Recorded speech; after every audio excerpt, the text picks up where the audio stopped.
Hello, magandang gabi sa inyong lahat, no. Bago tayo mag-start, may project po kasi kami. May project, nagpapasalamat ako kay ano name ni Sir? Ni Sir Special Mention si Sir Mel Vibe, no? Sa suporta. Now, yung project namin ay 70% complete na. Ano ba yung project namin? Yung SLS camera, yung gagamitin namin sa pag-ghost hunting. Ito yung yung nakabili na ako ng mga basic components ng SLS camera. Ang SLS camera po, ito yung ginagamitan ng sensor na in theory kapag tinutok mo sa isang space, no, magmamap siya ng figure kung merong entity doon sa doon sa isang lugar. Hindi ito yung katulad ng sa Ghost Tube Yung SLS kasi ng Ghost Tube, app lang 'yon. Kung mapapanood nyo kila Kuya Red, yung mga peking Ghost Hunter, ginagamit nila yung SLS, app lang po 'yon, app. Kumbaga naka-program lang. Ang ginagawa ng SLS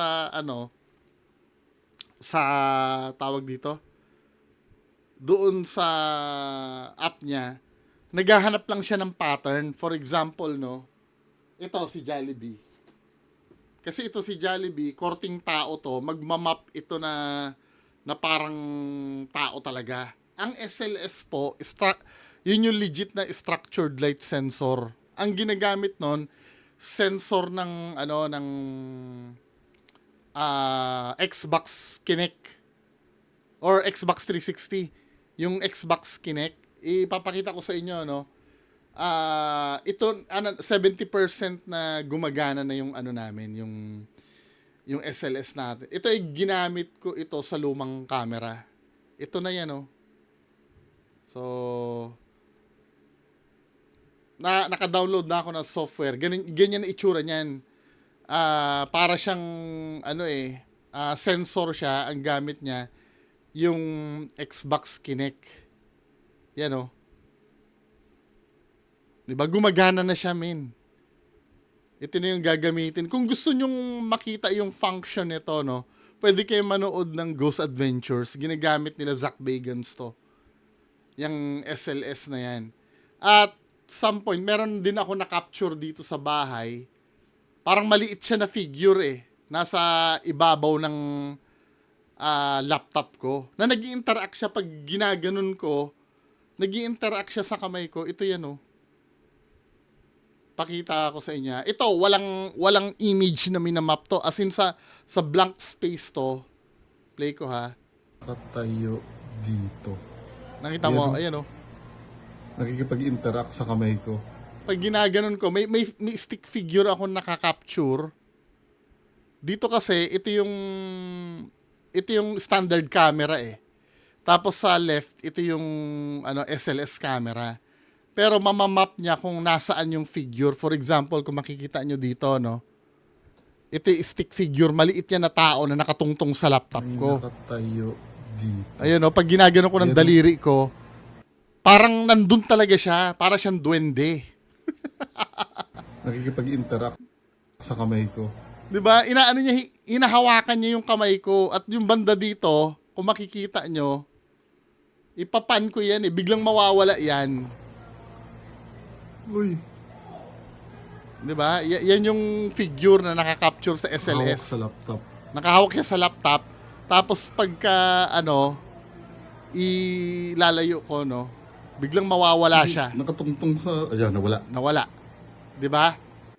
May nadidetect siya na, so meaning yung experiment successful, sinisales talk ko kayo, ha. Para lang, minsan lang ako maglambing sa inyo. Ngayon, kulang pa kami ng funding. Ito pa yung mga kulang namin. Kung ano lang naman, ito, 110. Kung ano po yun, transparent naman eh. Ito, battery pack, 939. Ang importansya kasi nito, kasi nakasaksak sa kuryente eh. Ang gagawin nitong battery pack na to, pwede namin madala kung saan. nang hindi na kailangan ng isaksak sa kuryente. Tapos itong rig, 572. So ang total niyan, kung feeling nyo blessed naman kayo, 1,621 ang total.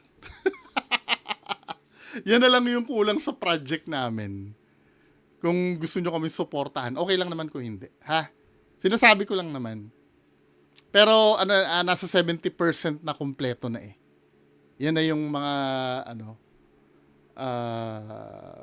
naiwan na lang. Anyway, so dun tayo sa may pinapa-react sa akin. Naka 5 minutes din ako sa sales talk ah. Ito ay video ni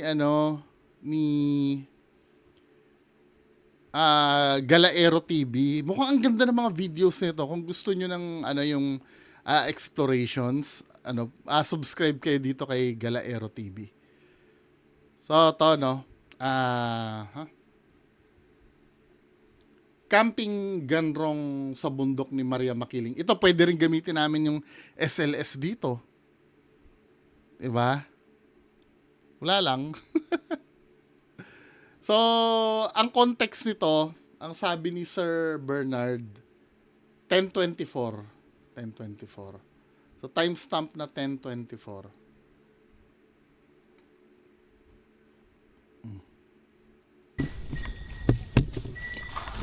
Sarap, solid. Dito ay pagkatapos namin kumain, ay bigla na lang kami nakarinig ng kakaibang tunog. Legit yun. Lahat kami nakarinig. Tabi-tabi po kung sakaling man na-insulto kayo sa pinag-usapan namin. Ano yan?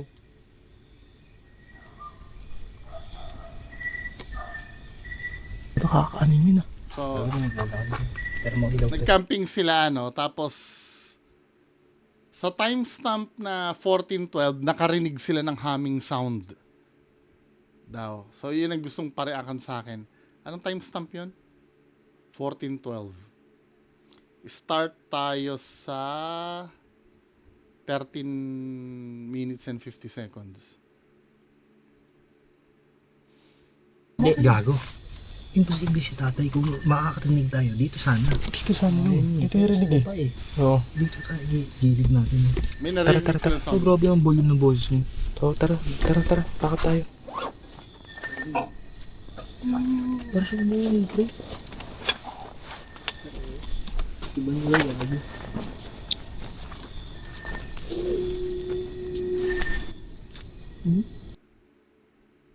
Yung tunog na yun. Actually, may narinig pa akong isang tunog bago mangyari yun eh. Yung gumanon, tamo. Gilid natin. Tara. So, grabe ang volume ng boses niya. So, tara. Bakit tayo?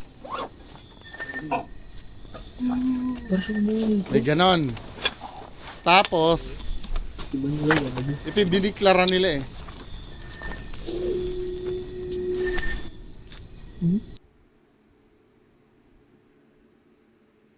Kung akong tatanungin, sa konteksto ng, syempre lahat naman tayo hoping paranormal yung na-capture. Diba? Ganyan kasi ang, essence ng pag-ghost hunting or Lahat naman tayo kasi, yun ang habol. Yung makakapture ng, ng paranormal. Pero sometimes kasi, nagiging bias tayo sa nakukuhanan natin ng evidence. At hindi naman mawawala yun. Kahit kami din, pagka pumunta kami sa lugar, syempre gusto namin may makunang kami na kakaiba. Diba? Kaya tuloy, kahit kaluskus lang, or kahit anong random na tunog, ang pinakalalapitan agad namin, totoo talagang multo yon, or totoo talagang entity yon. Pero pagka ikaw ay halimbawa nanonood lang na ganito, wala kang bias sa na naiisip eh. I mean, hindi ka kasi part doon sa lugar na yun. Kumbaga, pwede ka mag-audit. Ngayon dito, kung akong tatanungin nyo, Tara. Bakit tayo? Para sa mga yung mas may credibility pa nga yung gumanon, or tanggap nila, kasamahan nila yon. Tara. Bakit tayo? Para sa umuwi, pre. Iba nila, gago.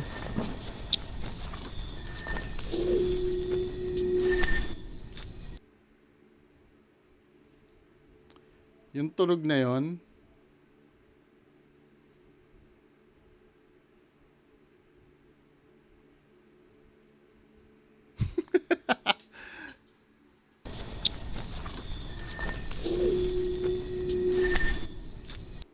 pwedeng uri ng hayop. Or kung may kwago man dyan, kwago.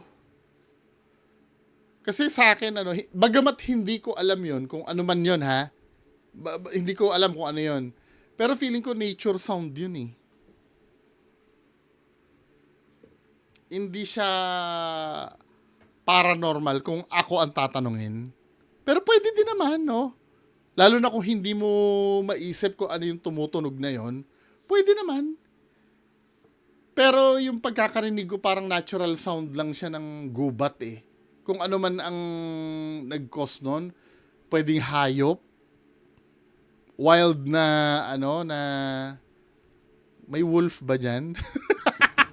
Makiling, or kahit may hayop naman siguro magpo-produce ng ganyang sound na wild animal. Kasi kung ako, halimbawa kung entity man yan or dapat sa paraang paraang may intindihan natin kung may message na kahit man lang sana iyak iyak ng babae or tulong or whatever. Pero yung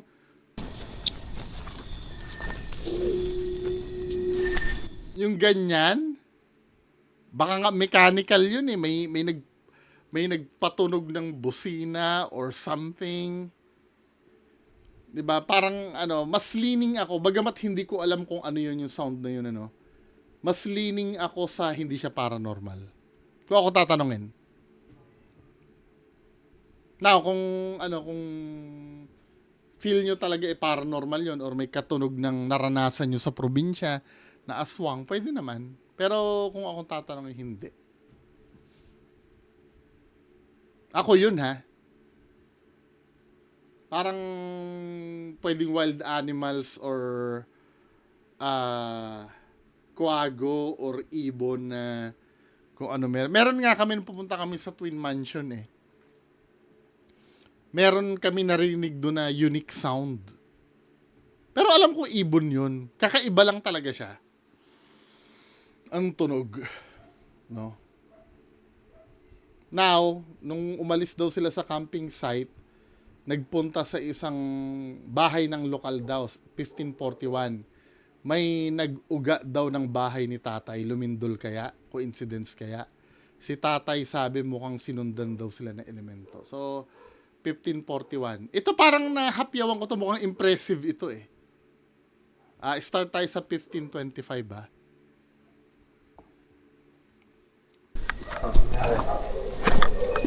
Takot din tayo. Bakit? Hindi ko sabi, pero parang kakain ko na dun. Parang ano? Parang tayo, parang... May bahay ba dun tayo? Ha? May bahay doon. Wala. Kaya hindi siya may taas tayo. Kaya hindi siya may taas tayo.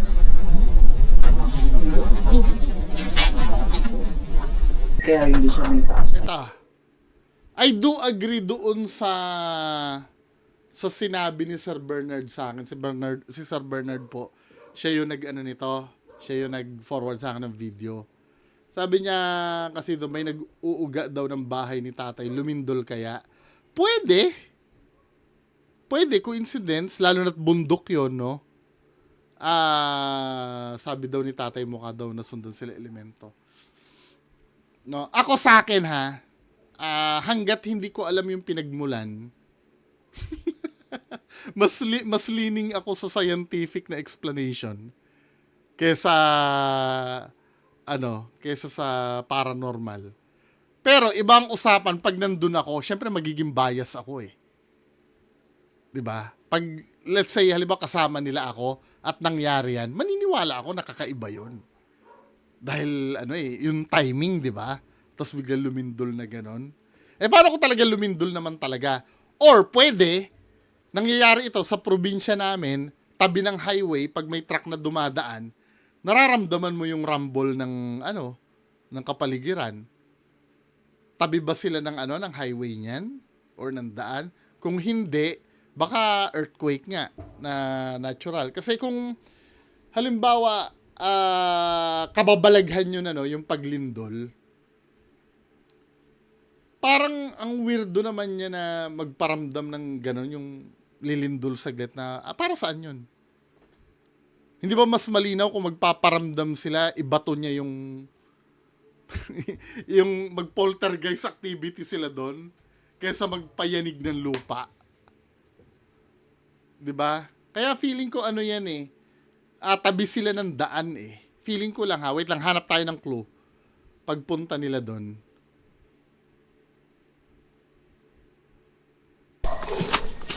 Hanap tayo ng clue. Kasi kaya nakapag ng semento diyan, ng hollow blocks, meaning accessible ng daan 'yan. Alangan namang inakyat nila sa bundok yung mga hollow blocks na 'yan at saka sila nagtayo. Ito yung spot namin, no? Diba? Sana, dyan kami. Nakatakot din tayo. Bakit? Hindi kami sabi, pero parang kakaiba na dun. Parang ano? Parang ano tayo, parang... May bahay ba dun tayo? May bahay doon. Wala. Kaya hindi siya may taas tayo. Kaya hindi siya may taas tayo.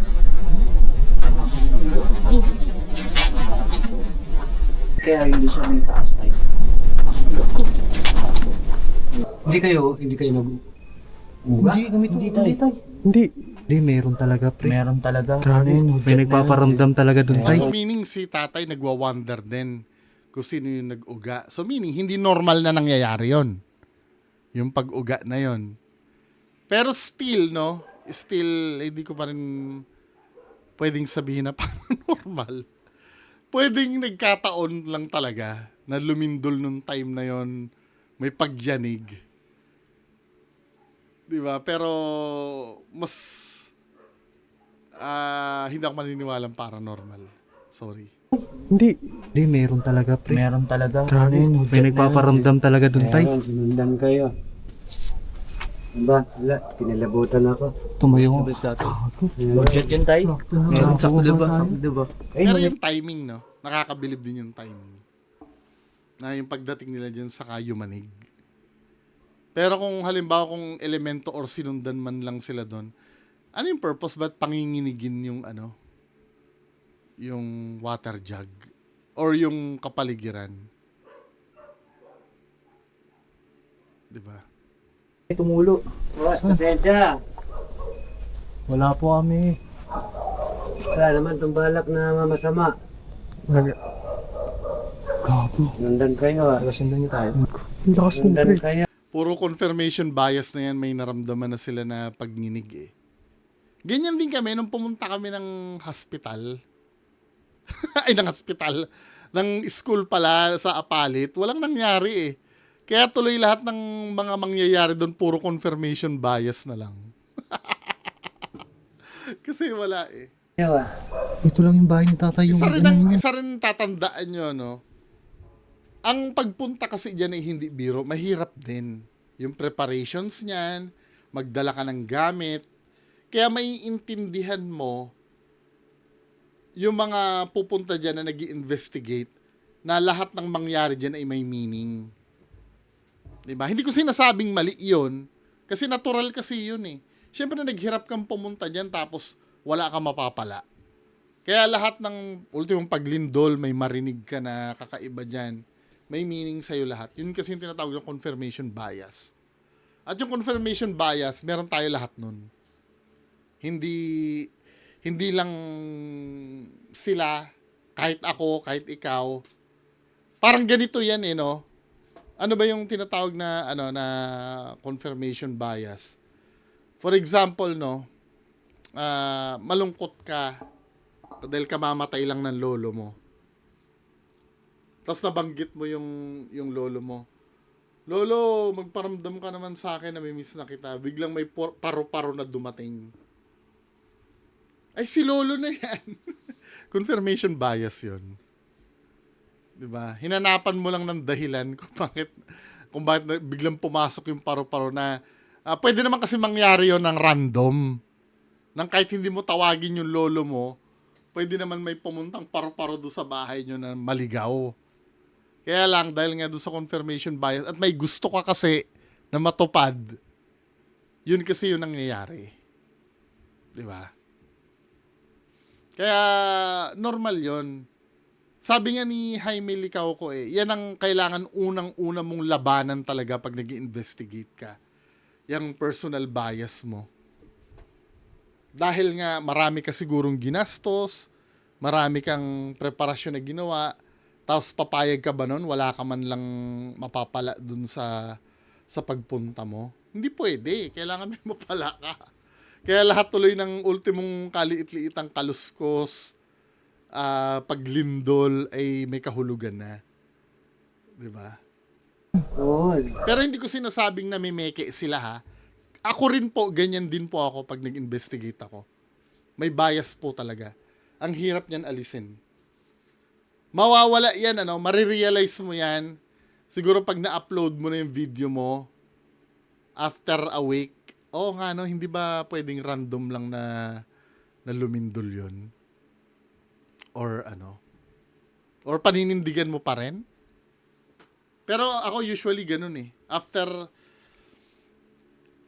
3 days, marirealize ko. Lalo na yung may sumilip sa akin sa Clark Hospital, no? Di paniwalang-paniwala ako na may nakita talaga akong batang multo. Now, after 3 days, iniisip ko yung sarili ko, hindi ba namalikmata lang ako? Yung nakita ko ay pusa lang na nasa bintana. Na akala ko babae siya. Kahit ako din nagsiself-debunk din ako eh.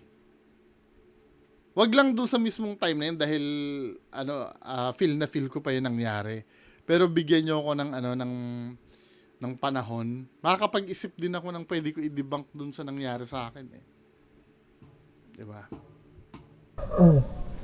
Ramdaman ko. Ito ka marulo. May tumutulo din. Dito na ako. Ultimo yung pagtulo na rin, binibigyan na rin ng meaning, 'di ba? Dyan. Inulit ko hindi sila namimeke ha. Natural reaction lang yung at natural na mentality din yun ng isang content creator. So 22 minutes and 7 seconds nagkwento si tatay kung ano posibleng sumunod sa kanila. 22 minutes. Elemento o yung na-encounter namin. Ang na-encounter nyo, baka yung Tama. Ano ang sign ng confirmation bias? Yung baka yung ganyan, baka yung ganyan. Walang assurance eh. 'Di ba? For example, napanaginipan ko yung namatay kong tatay. Tapos pagmulat ko, naikwento ko sa iyo. Alam ba napanood? Napanaginipan ko si daddy.